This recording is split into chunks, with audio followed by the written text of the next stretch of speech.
Now on to the second part of this episode, which we're going to be talking about the Delta 9 nerve gas that Goldfinger and Pussy Galore were supposed to unleash on the soldiers, and tell you what that actually was.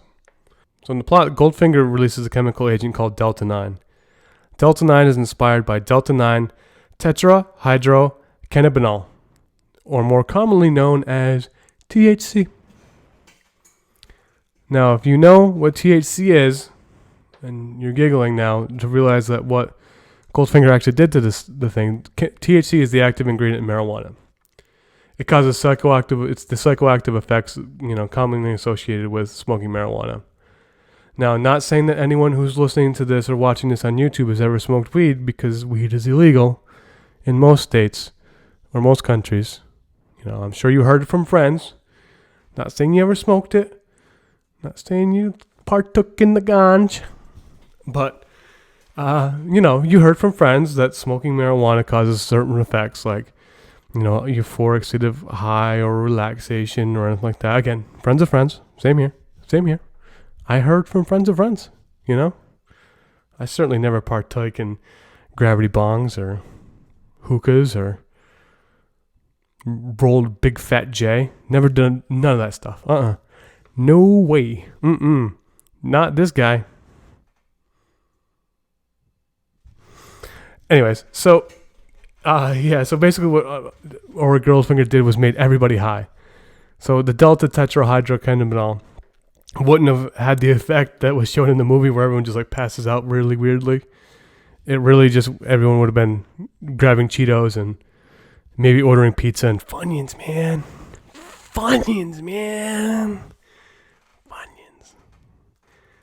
But again, so really what Goldfinger actually does is turns Fort Knox into one big Snoop Dogg concert. All right, I mean, they don't actually, what he drops is THC, and it wouldn't actually cause the effect that actually happened. Like I said, they'd be eating Funyuns and listening to Snoop Dogg, sipping on gin and juice. I eat back. Got my mind and my money and my money and my mind. Again, songs are free. I don't charge for these. These are just bonuses. Now, while that's kind of funny to talk about, Goldfinger turning Fort Knox into a Snoop Dogg concert, what's really not funny is what's been going on in Syria since around the late 2012. Now, since the late 2012, Syria has been marred by civil war, one in which 500,000 people have lost their lives and another 10 million have been displaced. And of all the instruments of war, the one that shocks the consciousness the most is the use of chemical agents. Chemical agents do not differentiate between combatants, civilians, doesn't care about how old you are, if you're a kid, adult, if you're old, elderly, if you have nothing to do with anything, it doesn't care. It affects everyone the same. The agent simply kills, and it does so without mercy. The world has known this. If you ever see it, there's no countries or there's really no debate about it. Since the introduction of chemical warfare, humanity has been like, no, we can't. That's too much. So in the Geneva Protocol of 1925, the first step in limiting chemical warfare was done. And after World War I, the use of mustard gas and other agents, where the effects were so gruesome that the world humanity agrees that there's no use for these in the world. And they limited it. And in 1980, then again in 1993, and finally implemented in 1997, 193 countries agreed to the terms of the Organization for the Prohibition of Chemical Weapons. This limits and prohibits the sale, manufacturing, and use of chemical agents. Universally, the use of these agents are deemed inhumane and condemned. But in 2012, Syria went against basic law of human decency and unleashed these agents on its own people. Now, when you talk about weaponized chemical agents, usually you're talking about three different types. There's sarin, a weaponized chlorine, and sulfur mustard. Those are the three types that were used in Syria, each of these having a different effect. So sulfur mustard gas is a blister agent, mustard gas. When it comes in contact with skin, it causes severe irritation and blistering. But in addition to what it does to your skin, if you inhale it, it does the same thing to your lungs, which is why it's so deadly. That it blisters your epidermis, but it also has the same effect on your lungs. So it just ruins, if you inhale it, it just ruins your lungs. Another agent that was used in Syria, and it was the most commonly used one in Syria, was weaponized chlorine. I've been through 2 police academies and different agencies. And I show this video all the time. It always comes up in training. It always comes up in emergency preparedness. And there's just this video that's out there of a police officer's dash cam. And this tanker filling this tanker holding a bunch of chlorine. Well, the vaporized chlorine spills and falls over on a train track, and it starts leaking out the vapors. And so the police officer goes to try to save him, the guy who's in there. So he's walking, he's on the radio, all right, Delta 125 on scene. As he walks into the cloud of chlorine, he all of a sudden just starts dropping. And you can hear him on the radio going, all right, I need. And it takes about 25 to 30 seconds, and you just see him swallowed up by the vapor.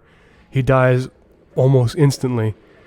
And then the vapor just goes away, and then it's gone. And then that was it. It's the most haunting, eerie video. If you ever get a chance to see it, or if you find it somewhere, it is the most eerie video you ever seen, because all of a sudden the cloud dissipates, and there's just 2 dead bodies there.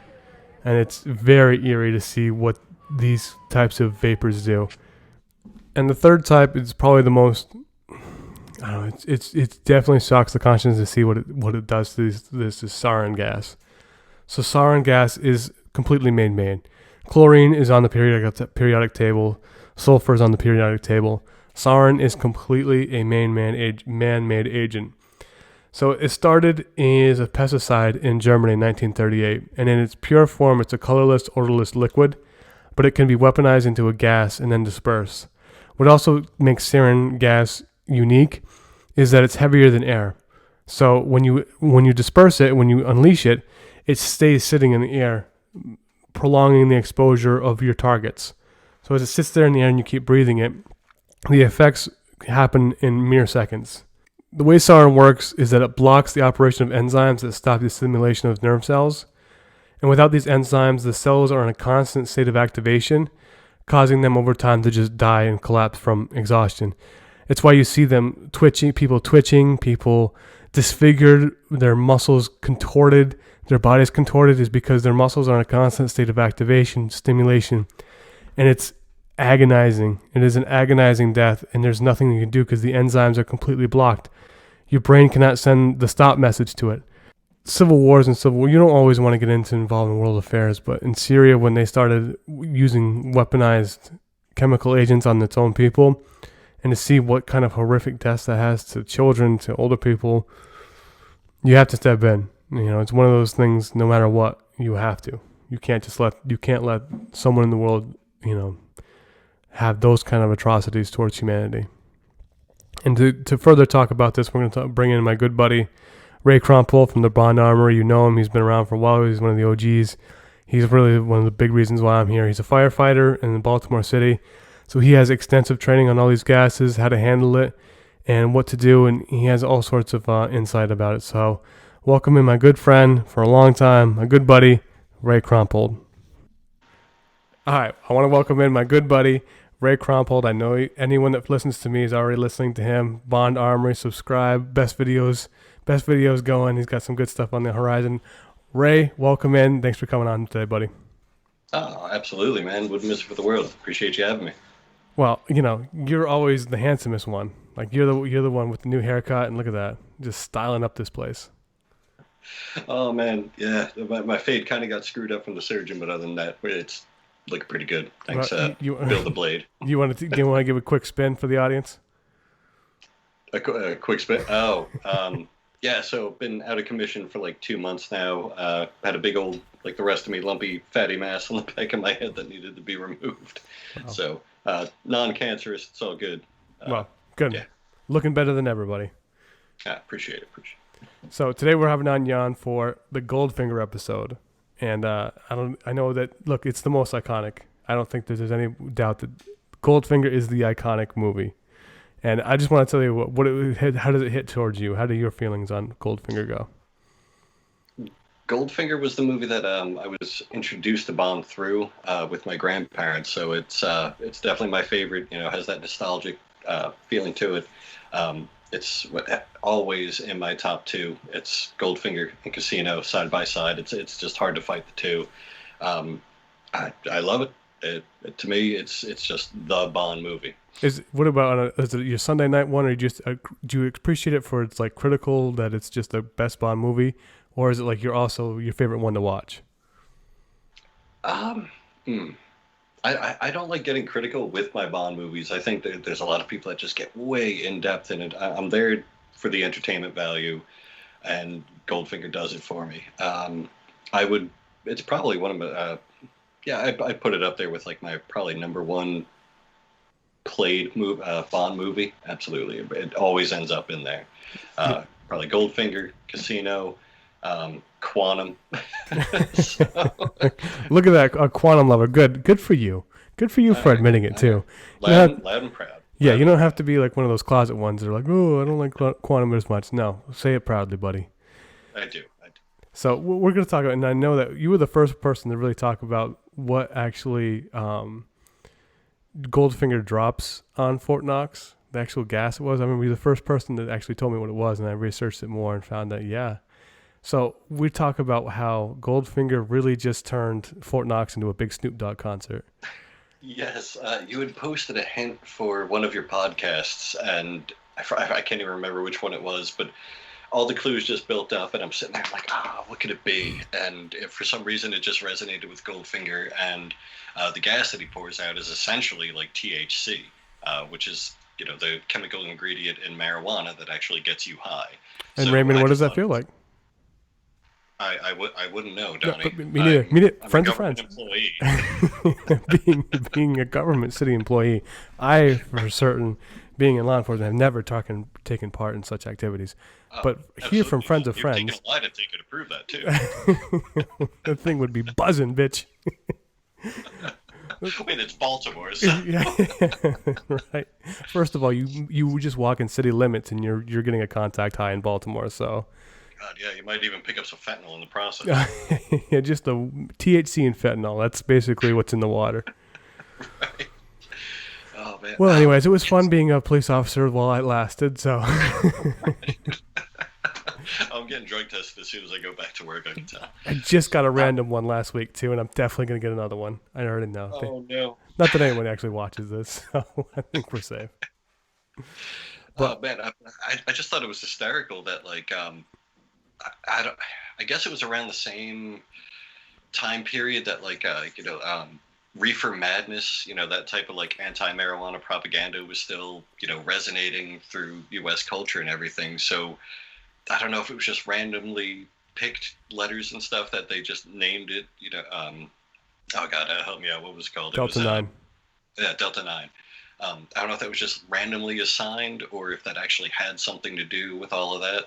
I think in the 60s, yeah, I think for sure the attitude towards weed was different. And they talk about how it was really, and it's probably another podcast about the history of weed, but the fact that it was actually just because it was better than paper, hemp was better than paper. So then they were like, we need to protect the paper industry. So let's make weed illegal, even though it's so fun. Supposedly. Supposedly. Again, I've heard through friends. Things and stuff. Definitely. The internet. That internet thing's got some things on it. Right? I've seen a few memes and stuff. But I always thought the imagery there is just hysterical, though. Like, I mean, can you imagine being a soldier at like guarding Fort Knox in the Army? That's your thing. Like, you're not going out and seeing combat, getting all adrenaline and all that. You're just sitting there guarding like this big bank. Just sitting there yelling at your recruiter like, that asshole. I didn't jump out of one plane. I'm just sitting here staring at Kentucky. Kentucky. Somebody gets you stoned, and all of a sudden, the first thing you do, you pass right out. Like, I just feel bad for the person that runs like the local 7-Eleven there, or the closest one. They're just getting ran over with soldiers looking for munchies. Like, they'll make bank, but still. Right, we're running out of Funyuns and Cheetos. No. That quarter-pound hot dog covered in cheese at 2 a.m. Yo, like sometimes another person who works way too much shift work, obviously, but like the little poppers and stuff from 7-Eleven, they're not that bad for 3 a.m. 3 a.m. riding the medic, and like, what is it? 3 for $3 taquitos from 7-Eleven. That is a lifesaver. Those twisters are on point. The Monterey Jack ones. Absolutely. If I was guarding Fort Knox and Goldfinger tried to get me high, I'd probably have to do the same thing. I'd probably have to get the 3 taquitos, and maybe I don't know if I would do the pizza though. Have you seen the pizza they have there? Yeah, it's like like a $5 pizza or something like that for a whole pizza. You couldn't pay me $5 to put that one down. I've It's a little rough. I put some things in my mouth in my day I'm not proud of, but $5 7-Eleven pizza, that's where I draw the line, sir. Line has been drawn. Well, I know that you're we're talking a lot about what the actual gases are, like actual harmful gases. I know as part of your employment with the fire department, you have all sorts of training involved in like CBurn and things like that. You want to just kind of go through what it would be like, how you protect yourself in case of any kind of chemical emergencies? Yeah, so seaborne ops is chemical, radiological, biological, nuclear, and explosions. Seaborne. That's a big acronym. It really is. It covers everything. What else? So as far as seaborne operations go, when you're a first responder, there's a lot of things to consider. You have to consider the environment you're going in, what the situation is, because you don't know what you're going in. So, once the cops have made it safe for firemen to actually come do stuff, right? Yeah, once you guys like pass out from whatever harmful gas is out there, well, like, oh look, there's like 4 dudes laying on the ground. Let's stay away from that. Blue canaries, right? Blue canaries. Right. Send them in there. Let the police make it safe for you, and then you come in and look like heroes, and we look like bad guys. Not fair. Not fair. If I could do it again, all you guys get to do is just chill and work out and make videos and stuff. I really picked the wrong one. Picked the wrong team. You did, man. That's why we got the calendars and you don't. I'm gonna make one. Just me and sell 0 copies. In fact, the publisher's gonna be angry at me for asking them to print it, but I'm gonna do it. Donnie, I will buy every copy that you publish. I'll have you hanging up all over here. Great. But yeah, so we get back in. Let's get back into non-naked us. Oh, we're talking naked. Oh, you're stepping the game up. I thought you were just gonna be wearing. Why would you not? Anyway, so. Yeah, you don't bring Seabiscuit to the track to give pony rides. If you've got it, flaunt it, big buddy.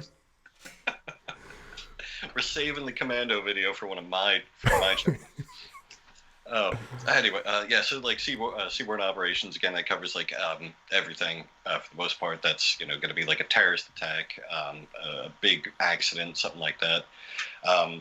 Obviously, like there's a lot of things you have to avoid that area. You have the warm zone, cold zone, hot zone. Hot zone is where the actual incident occurred. You want to avoid that at all costs unless you were part of the operations group. And those guys have like all the specialty training where they wear the special gear and everything, SCBA and all that, and they're able to go in there to extract people. Warm zone, it's still bad, but it's not the worst. That's where like you can get access and stuff like that. Then you have like the cold zone, which is where all the operation stuff is going to happen, staging and things like that. For the most part, a majority of first responders are only up to that response training. It's the specialty guys that are part of the operations that can actually go in there and like do things. Mm-hmm. So for the most part, like you want to stay upwind or upwind of the incident and stuff like that. There's a lot of things to consider. Probably upwind after Fort 3 taquitos and a sea of 7-Eleven at Fort Knox too. Right. Oh man, so you want to stay upwind. You look down, things like tipped over tankers and things like that, hazmat spills. You have to look at the placards, see what they're carrying. If by chance the driver or train operator, whatever the situation, has that person, if you can make contact with them, that'd be great because they can tell you what they were driving or carrying or transporting. A lot of it is guesswork. If you're looking at things like nuclear and biological, that just opens up a whole new ball game where like there's interagencies interacting and everybody just kind of stays far away as possible until like there's a game plan between interagencies, between fire, police, federal agencies, things like that. Mm-hmm. I know when the riots happened and we had like the tear gas and stuff, we didn't have gas masks or anything like that because it's Baltimore City, and they actually gave us your old like for going into fire mask, not for the actual like chemical gas. So they had this. Oh, so you just had like old SCBA masks? Yeah, that weren't even. Yeah, that literally wouldn't have done anything. They were just sending us out there again, blue canaries, It's just that nobody cares about the police. It's only the firefighters that get all the cool stuff.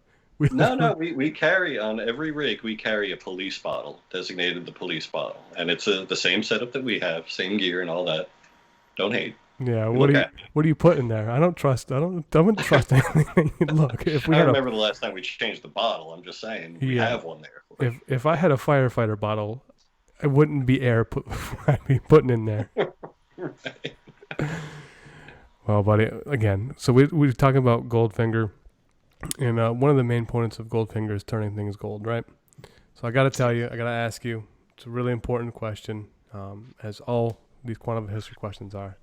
If you could pick one Bond girl, okay, pick any of them, but the caveat is that if you go through with it, it turns to gold, okay?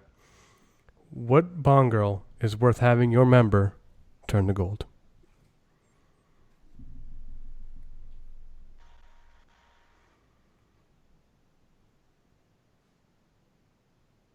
You hit me with a deep one. Yeah, that's it. Can you even risk? Is there anything that you would have to have a gold member?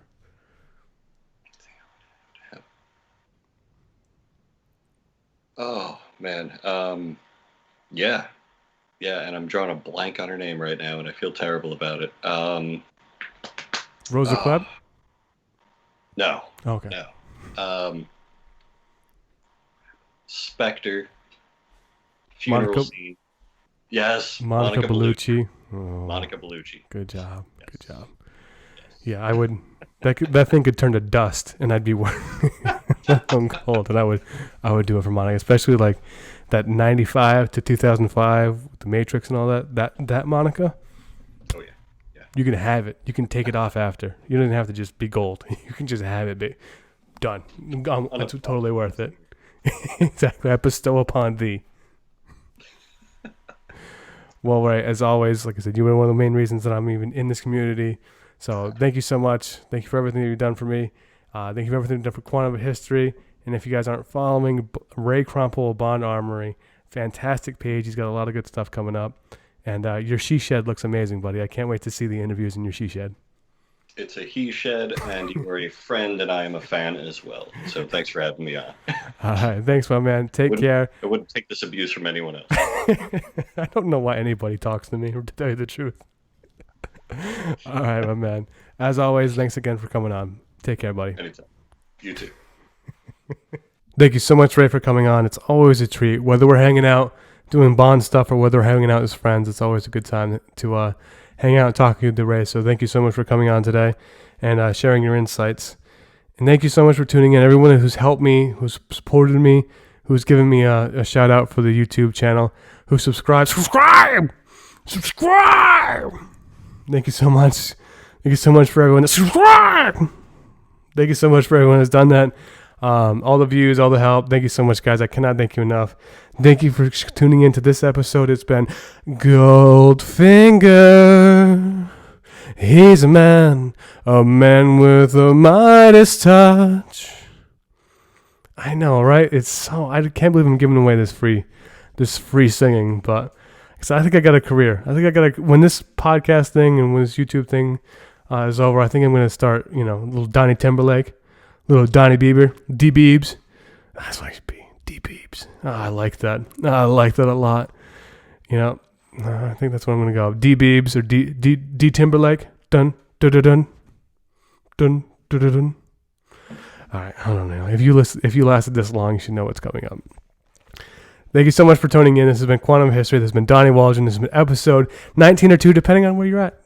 But thanks for coming along. If you're not, subscribe! Thank you so much, guys.